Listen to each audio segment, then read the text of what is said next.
Alhamdulillahi Rabbil Alamin. Wassalatu wassalamu ala ashrafil anbiya wal mursalin wa ala alihi wa sahbihi ajma'in.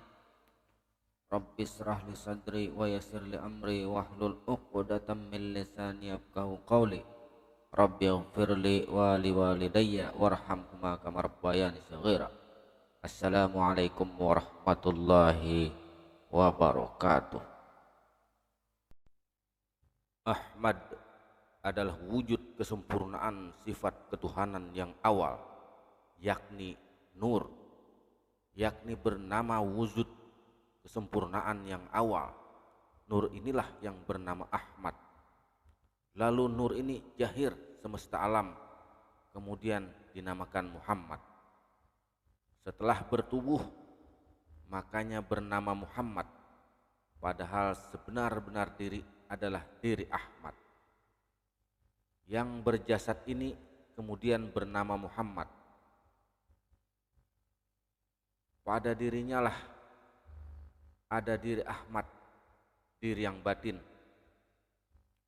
Tuhan menamakan dirinya yang batin Ahmad, yakni ruh. Katanya Nur, ana abul arwah, saya adalah bapak sekalian ruh. Bernama Ahmad. Adamu abul basar, kemudian berjasad Adam. Begitu berjahir jasad bernama Muhammad. Jangan salah paham, yang wajib fardu ain adalah yang nyata, yang memerintah tidak ada, yang diperintah pun tidak pula ada. Sesungguhnya diri memerintah diri, inilah yang dinamakan fardu ain. Jangan salah lagi, apabila kita yang merasa diwajibkan selamanya tidak akan sempurna, karena yang hak saja yang bisa sempurna mengerjakan. Amal pertama yang dihisap pada hari kiamat adalah sembahyang. Jikalau sempurna sembahyangnya, semua amal akan diterima. Apabila tidak sempurna, semua amal akan ditolak. Bagaimana mau sempurna apabila masih merasa ada wujud kita dan pekerjaan kita? Karena yang sempurna adalah yang hak. Yang hak itu adalah nur. Sungguh telah ada pada diri kamu hak Tuhan kamu, yaitu nur yang bernama Ahmad.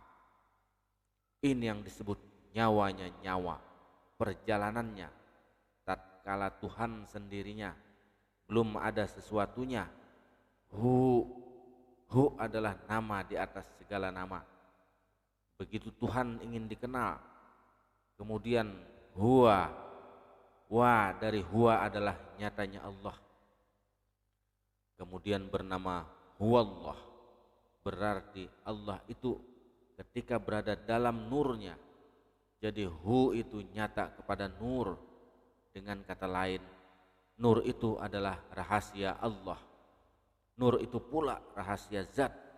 Nur itu pula ilmunya Allah. Nur inilah asal mula kejadian, yang mula-mula dijadikan.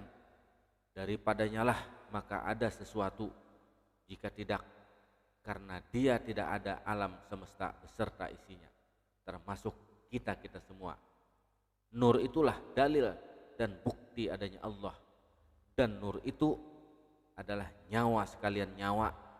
Begitu nur jahir, maka bernama Rasulullah. Yang mana Rasulullah itu? A'udzubillahi minasyaitonirrajim. Bismillahirrahmanirrahim.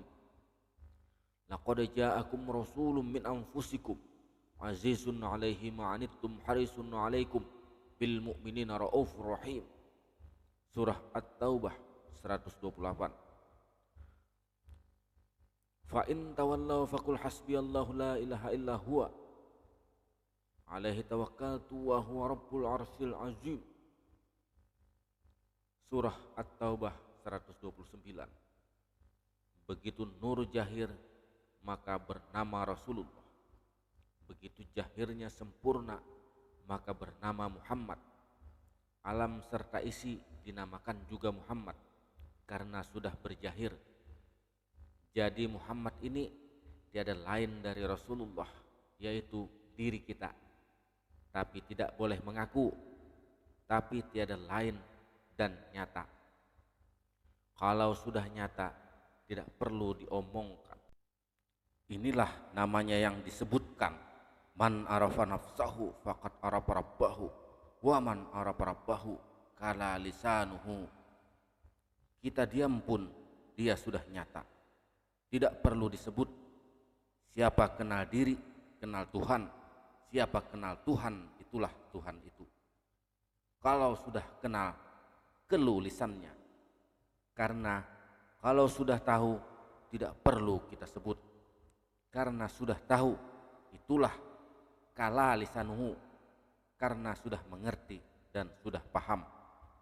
Begitu nur nyata kepada yang batin, begitu nur mengatakan, ana abul arwah, bapak sekalian ruh, inilah yang bernama Ahmad. Begitu nur mengatakan, ana abul basar, bapak sekalian jasad, inilah bernama Muhammad. Abul arwah yang batin, abul basar yang jahir. Himpunan jahir batin yakni insan diri Muhammad, berarti Ahmadur Rasulullah, Muhammadur Rasulullah. Tapi ingat, sebenarnya Muhammad adalah diri Ahmad. Diri yang batin ini nur, sedangkan nur adalah rahasia zat. Karena dia wujud nur, apakah dia qadim? Nur tetap qadim. Kalau orang yang menyebutkan muhaddas, karena dia dijadikan, seolah-olah dijadikan, tiap yang dijadikan adalah muhaddas. Kalau kalian sudah paham, yang jadi itu adalah yang menjadikan, berarti tetap qadim. Kalau kita katakan dijadikan, tentulah namanya muhaddas. Tapi kalau paham, yang dijadikan itu adalah yang sebenarnya, berarti ya Ahmad, ya Muhammad, salimna bi ihsanikal qadim. Terima kasih, semoga bermanfaat. Assalamualaikum warahmatullahi wabarakatuh.